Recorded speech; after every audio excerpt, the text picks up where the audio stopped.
You are listening to Offensive Lines with Marlon and Boyd. Small stakes NFL gambling for the average fan. Welcome to the Offensive Lines Turkey Day Special. We had a winning week, but we're going to talk about that on our regular picks show that we're going to post. It'll go up Thursday, so you'll have all weekend to listen to it. And spoiler alert, we were winners. Gobble, gobble. Oh, fuck off. You should have never told me you hated that. And I don't know if Ezekiel Elliott's, if that's related to Gobble Gobble or Chunky Soup, or God knows what his celebration is, but it makes me dislike him, even though he's awesome. I haven't seen one. Oh, that, eating the food, yeah, that started back, I believe. Well, the first I ever saw it was Denard Robinson in Michigan. But who knows where everybody picked up on it. Keep eating. Okay, keep eating, I can live with. But, yeah, so we're going to talk about Chargers, Titans, and our victories on the next podcast. But we're thinking, coming at Thanksgiving, we thought we'd do a little update on our futures bets. Some are good, some are horrible. Again, it's hard enough to pick this shit, to do it in the off season, and we usually make our picks over, under, and division winners as soon as the numbers come up. Yeah. So we are talking, these are picks we made. Probably late July, I think. Yeah, it'd be around late there. July.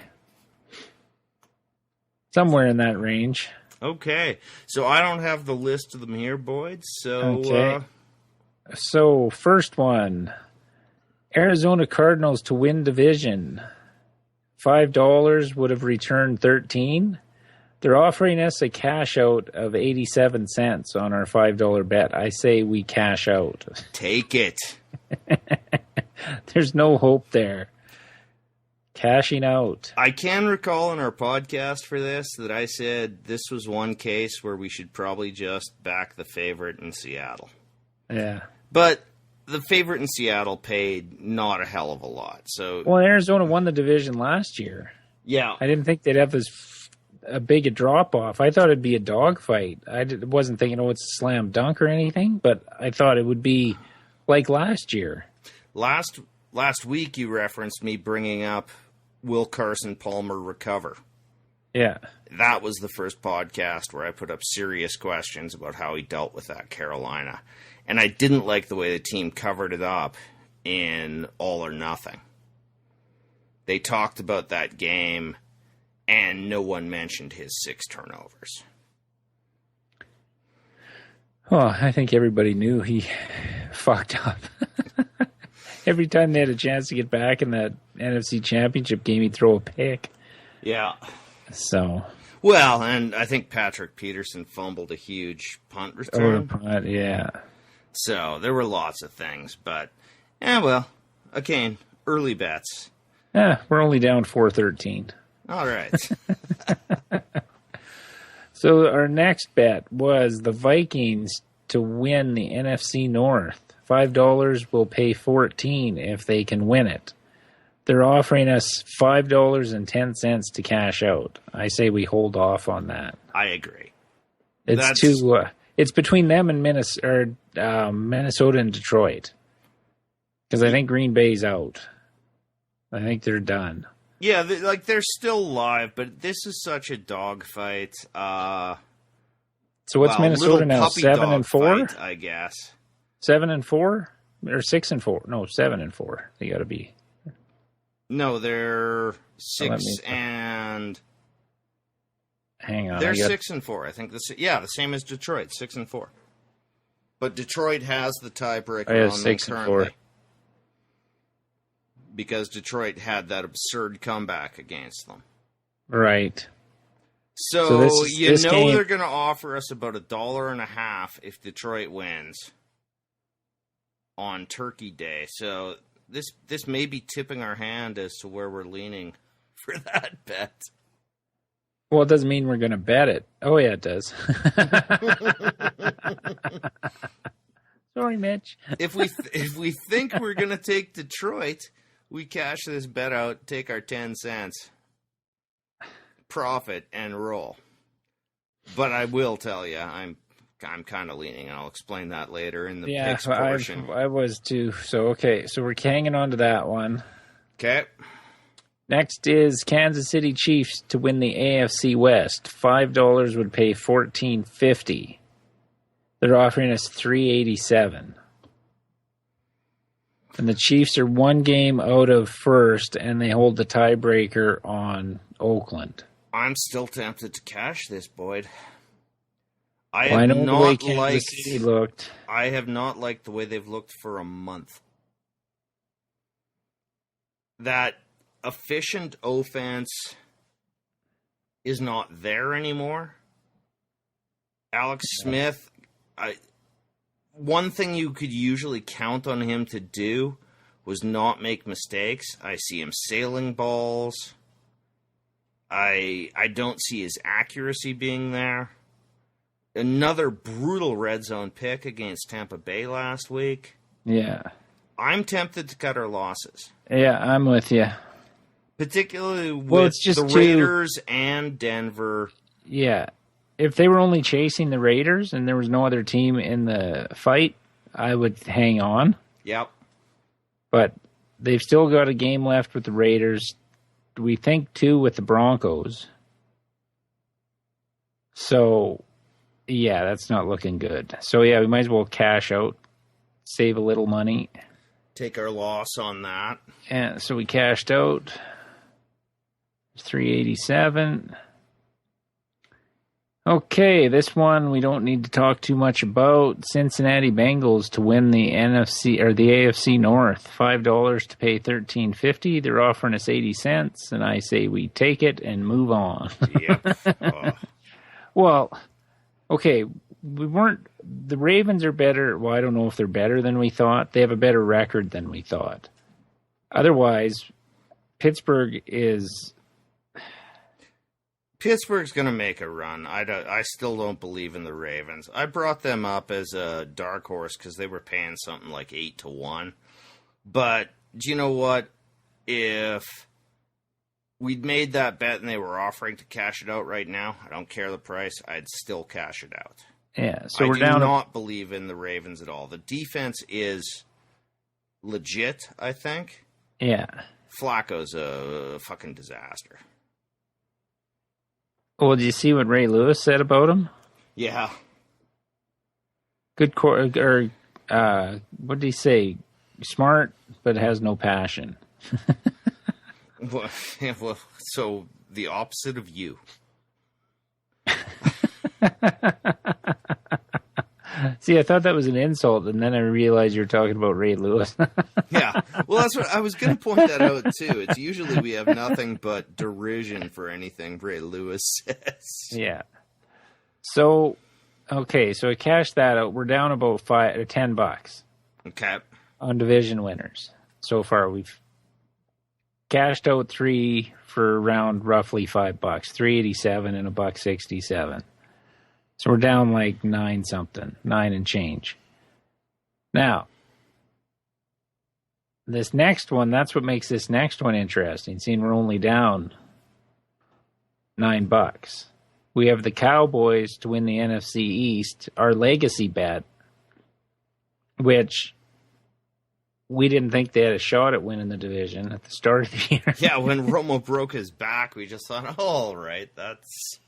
Yeah, but we have to bet it every year, Dallas to win the East, because we bet it every year the podcast has been going, if you've listened to it that long. And they're offering us their $5 bet to return $14.37. They're offering us $11.19. Well, the way to look at this is our additional profit is only $3.37. And yes, that could go away. So we'd be trading in 6 for a potential plus 337. Doesn't make any sense. Yeah. We've already doubled our money. Yeah, that's... And they already have a loss to the Giants, which is huge right now. Yep. And they play Washington this week. If they lose to Washington... They're going to be offering us $6. Yeah. If we're lucky. Because then Washington's a game behind them. Although Dallas has a win on them, on Washington already, so that'd be a wash. Even if Washington won. So, no, I agree. It's still run by two rookies. I think we take the money. The smart money is just we made $6 already. Yeah. What's that extra $3? I agree. Cash note for $11.19. So we've got about a $2 profit so far out of 5. No, we've got about a $2 loss because we only profited about $6 there, and we were down about 9. Oh yeah, but we still got the Vikings live. Exactly. Which this is going to pay for our Thanksgiving Day bets too. But we still got. So we bet 25, and we cashed out. What? We bet 20 of what we cashed out. Yeah, so we're down about $3-4. That's not bad for preseason bets. And if the Vikings hit, we could cash out the Vikings and turn a profit. Yep. No, and I can't believe they were even offering us 80 cents on the bets we cashed out. No, there's no hope on Arizona and Cincy. I can't believe they were offering us anything. I wouldn't. If I were running the book, I would laugh in our faces. Okay. All right, next. And then we'll go through these ones quick because we can't cash them out. We had the Saints under 6.5 regular season wins. They're at 4. They're at 4 with 6 games left, so they have to go 500 for us to lose. And I would call our chance of cashing this about 500. Yes. Because 2 and 4 isn't out of the realm of possibility for that team. No, they're a little better than we thought. And the division was worse. We did not anticipate... Well, we thought they'd have 2 losses against Carolina. Exactly. That's exactly the point I was going to bring up. So... Yeah, we're 50-50 on that one. It'll pay 10 if it hits.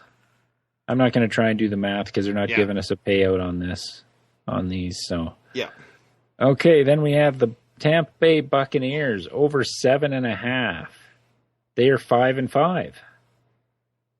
So same situation. Yeah. And I give it about the same chance of going. That KC game was huge for us, really. That was a game I believe that we thought would be a loss. Well, seeing as we bet KC to win the division, I'm certain we thought that they would lose to KC, so that got us right back in the fight. Yeah. Problems all over that team, but they're also playing in the South. And they'll play the Saints and the Panthers and the Falcons again before the end of the season. If they win 2 out of those 3, I think we're in good shape. Yep. It's definitely a fighting bet. This is another bet I probably wouldn't cash out. And I wouldn't cash out the New Orleans bet either, even if they were offering us money. Yeah. All right. Okay, next we had the Giants under 8.5. That one's dead. Yeah. They're at 7 and 3. I have no idea how. Well, they're winning all those games they lost by a point last year. Like, it's totally flipped. All those close games they lost last year, they're winning now, somehow. Well, and that's why Pythagorean expectation works for every team but the Chargers. And my fantasy. Exactly. Exactly. You'd better win the title this year because those close games that went your way in weeks 1 through 6. Well, 1 through fucking 12 or 11. Fuck. No, you got a good team now. You made some good moves. All right. So that one's dead. Unless Odell Beckham Jr.'s knee blows out. Or Eli breaks Our his... chance of winning that, I put it well under 5%. Oh, I'd put it at about 200. About 20%. I mean, we don't stroke it off yet. It's not a guaranteed loss, but it's the fat lady's walking onto the stage. Yeah.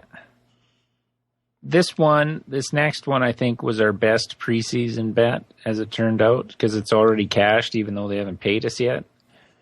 We had the Green Bay Packers under 10.5 wins. The best they can do is 10. Cash. And it was plus 130, so it's at 12, 13.50, something like that. I believe. It was plus 150? Plus 130. So plus that 130. Like that's 12, 13.50 or something. Yeah. 11.50. Well, whatevs. Yeah. But yeah, that's cashed, and that covers most of our risk at this stage. Well, yeah, because we got another one that's going to cash after this week, so. So we got that one cashed. Let's see. Who did the Browns play this week? I got to look. Oh, they got the Giants. Okay, good. You know. Well, before we get to that one, we've got one other one before we get to that shit show. We've got the Rams under 6.5 regular season wins. They're at 4-6. I can't see that team going 3-3 with Jared Goff quarterback, and average pass attempt was 7 yards last week. Who are they beating? Yeah, unless they unleash him. And is Fisher going to do it? Fisher believes it's 1991. Well, no, but he doesn't have the offensive line to do it. And I know the Titans... Or the receiving core. The Titans receivers weren't great, but Derek Mason was a good fucking receiver back then. Yeah. 1,000 yards a year, 80 to 90 catches. And we had Wycheck. Like, we had a decent, not great, not elite, but Mason was a top 15 receiver back then. Didn't get the pub because he played in Tennessee, but he was fucking good. Yeah. And we had Eddie George and an offensive line that could blow holes in anything. Todd Gurley isn't running better. I don't know what the fuck the problem is because I don't watch Rams games. But Fisher's got the back he wants to run the offense that he likes to run. He just doesn't have a quarterback at all, which we brought this up when Tavon Austin signed that big contract. It's like putting a fucking Ferrari tires on a fucking Ford Edge. He's a novelty, and I think Tavon Austin would be a novelty player on any offense, except maybe New Orleans. They'd figure out something to do with him. Yeah. Or England. That's enough about that shit team. No, I like our chances in that bet. And that's plus 160. Yeah, though, he'll go 7-9 again to fuck with us, but... No, there's no fucking... Hey, talk about another game. They should have had one more win last week, which we will talk about in the next podcast. Yeah. So we have the Cleveland Browns under 4.5 regular season wins. They're 0-11, so unless they win out, this bet cashes, but it was only minus 110. We took the unders on most of these. And the Giants, like Vegas didn't even think the Giants were going to score or get wins. They had it at minus 125. Like when you take that into consideration with Green Bay, under 10.5 was plus 130. Well, that's because we recognized last year that Green Bay, then they sort of was not right. Then they sort of put us off the scent by going 3-1 at the start there. But recently we've gone back to recognizing their problems. So, no, that was a great bet. That was your call. You brought that up and you just nailed why 10.5 was absurd. We went through all the games. and what their offense was doing. And they've put up points in the last. Rodgers isn't the problem. Oh, God, no. Well, he's not. He's part of the problem. He's part of the problem. Games. Well, he's involved in the finger pointing and all that bullshit too now. So, also, I still think you can't hold the ball for 4 seconds. He's acting like a quarterback who is afraid to throw a pick because of how it reflects upon him. Well, no, he just knows the defense can't stop anybody. No, but you still don't hold it for 4 seconds waiting for a guy to get a step and a half of separation, because that doesn't happen. They don't. He doesn't. Oh, he's still great. He's still great, but I think mentally he acts like a guy who is more concerned with not throwing picks than throwing the ball. You take a guy like Rivers, and yeah, the Miami game, the last one, wasn't a good example, but most of the time, fuck yeah, he'll feed it into that window. He'll throw the ball before the receiver makes his break. Rodgers isn't doing any of that. He's been spoiled for years of Jordy Nelson having 4 yards of separation that he can hit. He's waiting for that to happen. But I think this falls along the lines of Mike Martz's offense in L.A. He's having to wait that long because the routes are so deep. You mean the Rams, like back in the old Rams days? Martz with the Rams. When they were in St. Louis, yeah. Yeah, so when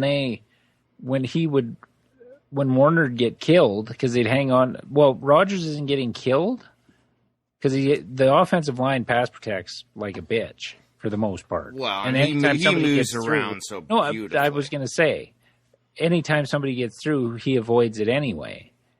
So his 4 seconds isn't the same as if fucking the Titans hold the ball if Mariota holds the ball for 4 seconds. It's a different kind of thing, or a normal quarterback in the NFL. I think they run such deep routes. They don't have a quick pass game at all. They didn't against Washington. And I don't think he has confidence in most of his teammates right now at all, especially on the defensive side of the ball. Jared Cook fumbled at the end of that game. Like, he goes up and puts up 370 against the Titans and they get blown out. Puts up 300 against the Redskins. And the game was a lot closer than the score reflected in the end. Yeah. It was a 5-point game with 6 minutes left in the fourth quarter.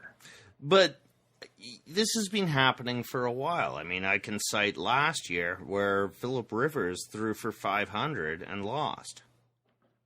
No, I know, but this Green Bay defense is fucking atrocious. Oh, yeah. Like, Kirk Cousins looked like Joe Montana on Sunday. I think he's part of the problem.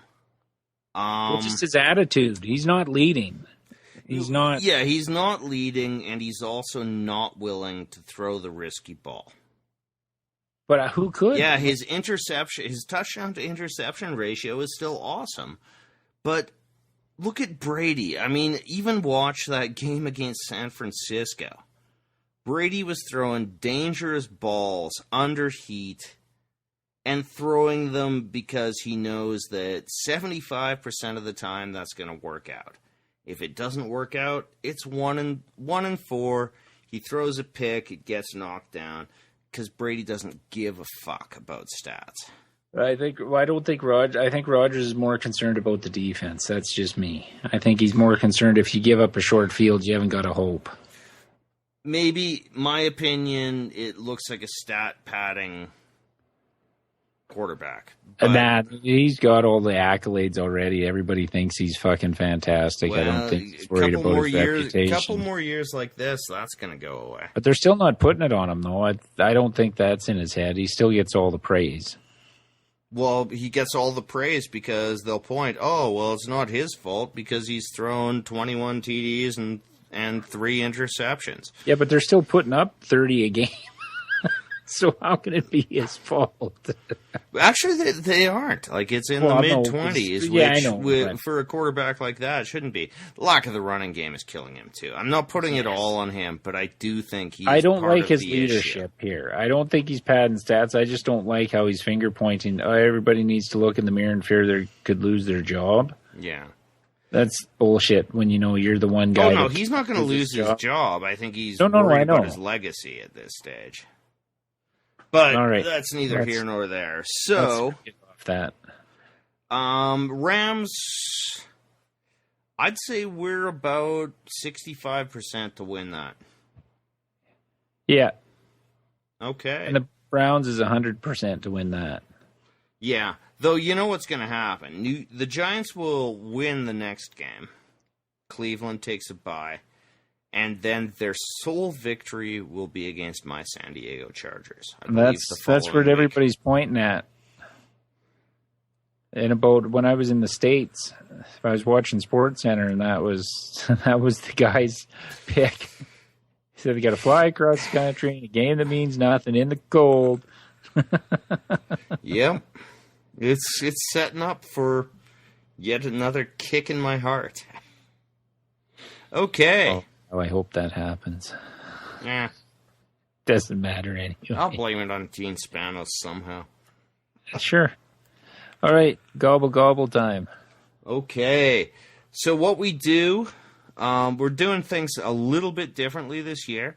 We're going to pick each of the games. Usually we don't, we'll walk away from games, but on Thanksgiving, U.S. Thanksgiving, we're Canadian, but don't hold that against us. Don't build a wall. We'll just call it our second Thanksgiving. Yeah.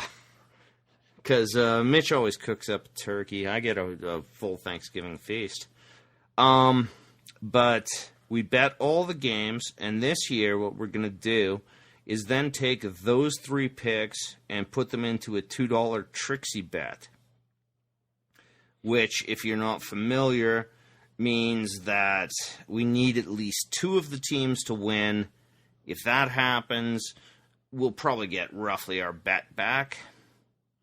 But if they win, we get... if all 3 win, we get roughly 4 times our total amount bet. Which would be nice. See, we should have ran a Trixie last week. I did run a Trixie last week, but... like, on my own? Yeah. But what I did was they were offering me $21 payout on the Trixie after the first 2 legs hit. And I didn't like Miami. So I cashed that out for $21 and felt great for 56 minutes of that game. Yeah, I still think I made the right decision. Yes, because you would have fucking... scoring 2 touchdowns in 4 minutes doesn't happen in the NFL very often. No. Okay, so the morning game. Minnesota at Detroit. And I just want to mention Mitch's email, which said, don't even think about coming over until the Detroit game is done. Because I am a curse. I could walk into his place when a Lions game is going on, and if they're up by 3 touchdowns, they would find a way to lose. Well, maybe you should stop watching the Chargers game. Yeah, I know. I bring it. I'm like Schleprock from the Flintstones Revisited. But, yeah, it's amazing. And I don't blame him for that rule. I would put on a worse rule. So, Minnesota, plus 2.5 at Detroit. Well, he's not going to like us after this. I may not get any turkey at all. No, I like the Vikings here. Surprisingly, their offense hasn't been terrible lately. No, I think Ziggy Ansah is going to be a big problem on the line. But the Cardinals' defense isn't a disaster. And Minnesota managed to find a way, even with a decent pressure from the Cardinals' line and Patrick Peterson more or less shutting down Stephon Diggs, they found a way to move the ball a little bit. I don't like Detroit's defense. I still think their cover last week was based upon a bad decision to go for that field goal. Now I like Minnesota quite a bit here. Yeah, me too. I'm also very fond of the under in this game. Okay, well, you can bet that on your own, because you know my opinion on over-unders. Which I've been killing on this year. Teased, yes, exactly. No, you're correct. But yeah, I'm up a couple $100 on teased unders. Unders and overs. Teased totals, let's call it. The correct term. I wouldn't mind betting the money line on this one. At 2.5? Inside a dome. Yeah, okay. All right, so we're taking Minnesota. Plus 115 on the money line to beat the Lions. $5 pays $10.75. Booked. Next, these last two are fucking ridiculous. Yeah, and these are games we probably stay away from.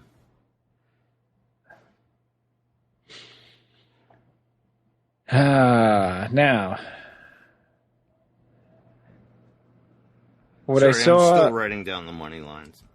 Okay, what I saw from Washington against Green Bay was their defense isn't very good. When Green Bay had no running game. None. They couldn't. Rodgers was throwing it all over the place. With the threat of a running game from Dallas, not even a threat, with the running game from Dallas, Prescott and Bryant seeming to have some type of chemistry now. The line's Skins +7. I got to go Dallas on this one. You see, I know laying I'm 7's a lot. Towards the 7 with Washington, simply because Dallas has not faced much credible opposition. Your boy Fat Rob already. They did beat Washington already. By no, I know. It like wasn't a 2. touchdown. But at home, and I don't think Dez played in that game. I think the Cowboys can control the clock. Their defense isn't anywhere close to as bad as Green Bay's. Okay, I know you hate totals. What do you think about the over at 51? I actually wrote this down as that's my favorite bet. We can't bet that on a game. Trixie. Yes, you can. Oh, you can? Okay. Yeah. Oh, I fucking hate over-unders. I know, but what you really hate are unders. Because the tension is there. Overs, I agree, are more pleasurable that way to bet. Because once you hit the number, you're done. Okay, let me see what 51's a fair bet. Played 10 games each. Fuck, that's right on the number of what they average.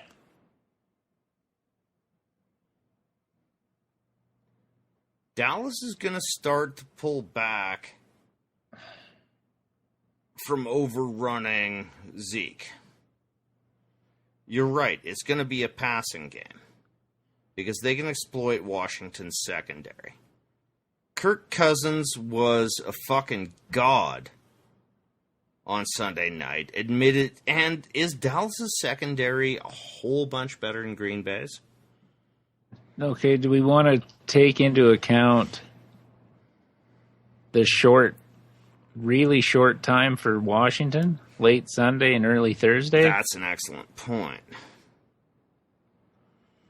Into we always bet the home team on Thursday football. Not always. Always. Well, no. Not always, but it's 80%. I know we went against it with Minnesota, but for the Redskins going... No, that's not a good argument. Sunday night. Go back to the short week. Well, that's what I'm saying. Like, the Redskins' short week, playing Sunday night and then playing... Yeah, that's a better argument over home. I'll take Dallas if you want to lay the 7. But, yeah, I do. Okay, and you prefer that I'm over way more the comfortable over? with that. Okay. If you want to do the over in the Trixie, I would go with that as a compromise. Ooh, that's interesting. All right. Yeah, let's go that way. Okay, so we'll go Dallas -7. Okay. Over the Redskins, $5 pays $9.54. And I won't be a dick and take Washington or anything. I'll take Dallas. The best argument I think you have is the short week. And the one thing is Washington absolutely fucking needs this game. Yeah, well, so does Dallas. Not really. The Giants are only 2 games behind them. If they lose that, they know the Giants are playing Cleveland. Dallas needs this game just as much. You know, all right. Like I'm good with Dallas. I'm good with Dallas. The Giants are essentially only half game behind. Like, if Dallas loses, the Giants would be half game behind. That's a great point. With the win over Dallas. So This game's just as big for Dallas. Can't sit back. My last little caveat here, even though I'm fine with Dallas, is these Washington-Dallas games are fucking bizarre. I pointed this out in past years' podcasts. One year, Washington went 15-1 and Dallas went 1-15. Where was the win? No, I know. They're the strangest fucking games on the planet. Dallas at home, national game. No, I love it. I have my reservations, but I'm fine with it. I just hate fucking laying 7. Well, you're going to hate this next game even more. Wow. Okay, so Andrew Luck is gone.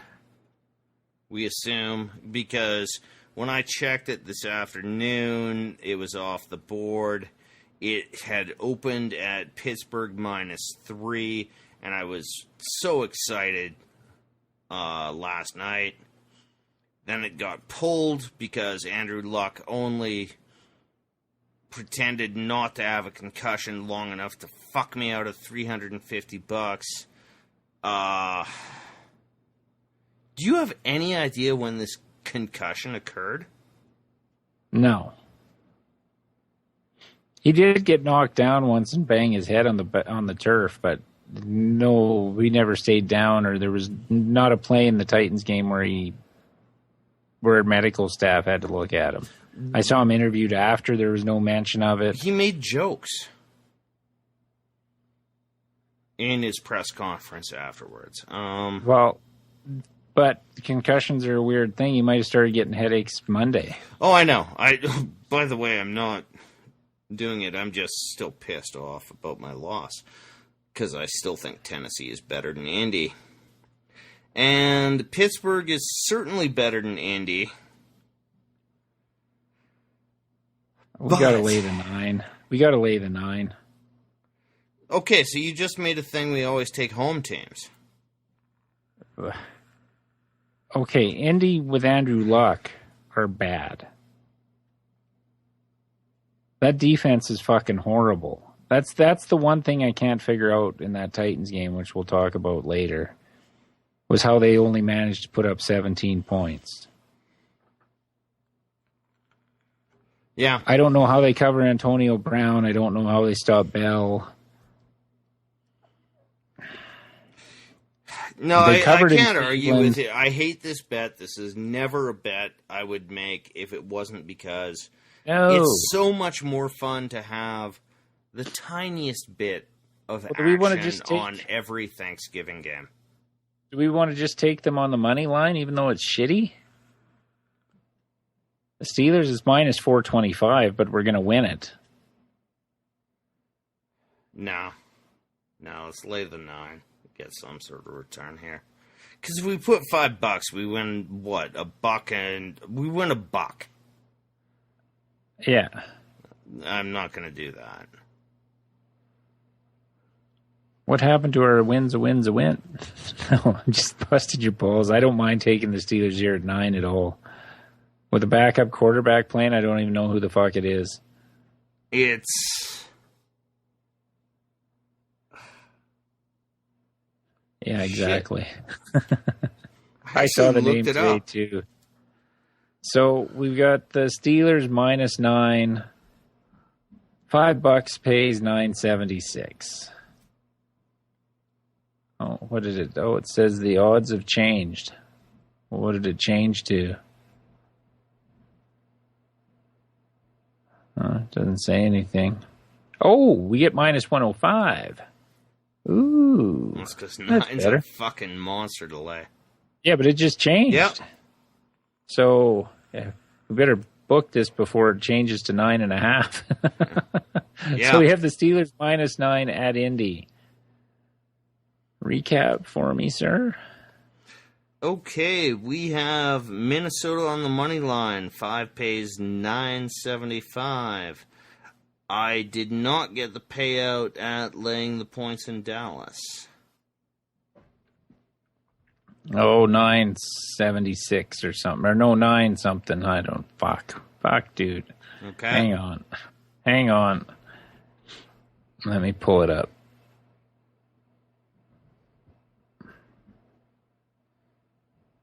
Okay, Dallas pays $9.54. Okay. And the Vikings plays $10.75. Oh, okay. All right. And on our Trixie on these 3 bets, we are going to take the over in a compromise in the Washington-Dallas game. Okay, hang on, let me get to my bet slip here again. Okay, so we're taking are we taking the points in the Vikings game? Yeah, let's. Okay. Yeah, when we're doing a parlay, better to take the points. So we're laying 7, or we're taking the over with Dallas and Washington, over 51. Yep. And we're taking the Steelers minus 9. Yep. Parlay options. Straight. Trixie. Woo. So we're betting $2 on the Trixie? Yeah, which will be an $8 charge. Yeah. It's like wheeling a horse. So, okay. So we have Steelers minus 9, the over of 51 in the Redskins-Cowboys game, and the Vikings plus 2.5. And it is booked. The payout's probably around $35. Or 17. 36.42. 36.42. Okay. I will try to summarize that. We have as a straight bet, Minnesota on the money line. $5 pays $10.75. We are laying 7 points with Dallas. $5 pays $9.54. And we are laying 9 points with Pittsburgh. $5 pays $9.76.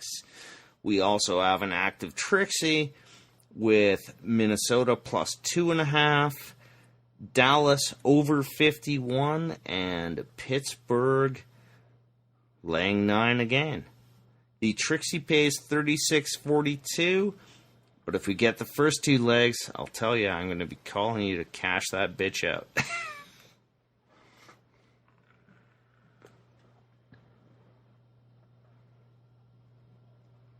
So, does that sound right? All right. Yep. If you want to check out our podcast, you can listen to it on iTunes or Stitcher for your Android device, on our website, offensivelines.ca. Follow us on Twitter at Offensive Lines for any updates to our blog posts or when a new podcast is available. Our personal Twitter accounts at OLinesMarlon or at OLinesBoyd. Facebook.com/Offensive Lines. And if you want to send us an email, it's offensivelines@shaw.ca. I'm Boyd. I'm Marlon. Don't forget to get the full slate of weekend game picks. They will be posted Thursday morning. Gobble, gobble. Fuck you. Generous fucking gambler.